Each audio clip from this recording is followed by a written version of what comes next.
హంస తీసుకున్నాం. సేమ్ హంస కాదండి, ఇది కాసు మీద ఉన్న హంస, ఇది డై హంస. దుద్దు అనేటప్పటికి కాసు పెడితే బాగోదు. సో మనం దుద్దులో చక్కటి ఒక హంస డై తీసుకున్నాం. కొద్దిపాటి స్టోన్ వర్క్ చేసాం. ఇందులో మీరు ఈ బుట్టలు దీని మీదకే కాదండి, దేని మీద కూడా సెట్ అవ్వాలి కదా, వేరే వాటి మీద కూడా. అందుకనే ఇందులో 3 కలర్స్ వాడాం, రూబీ, ఎమరల్డ్, సీజెడ్. బుట్ట మీరు గమనిస్తే చక్కటి మ్యాంగో పీసెస్ తీసుకున్నాం, చక్కటి డైలు వాడాం, గోల్డ్ బాల్స్ ఇచ్చాం, సెంటర్లో పర్ల్ ఇచ్చాం. పెద్ద సైజు బుట్టలండి ఈ బుట్టలు జనరల్గా మనం దీనికి మ్యాచింగ్ నేను చేస్తూ ఉంటాను. సేమ్ లక్ష్మీదేవి దుద్దిచ్చి అది 35 గ్రామ్స్ వరకే వస్తుంటాయండి. బట్ ఈ బుట్టలు ఏవైతే ఉన్నాయో మనం ఒక 25 గ్రాముల్లో చేసాం. 25 గ్రామ్స్ నెట్ వెయిట్.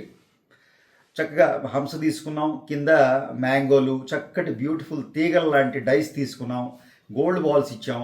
అంతే గ్రాండ్గా ఉన్నాయండి. ఇది మీకు ఎలా నచ్చిందో తప్పకుండా తెలియచేయండి. ఫస్ట్ టైం ఛానల్ చూసేవారైతే సబ్స్క్రైబ్ చేసుకోండి. తోటి వారితో మన వీడియోస్ షేర్ చేయటం మర్చిపోకండి. Thank you.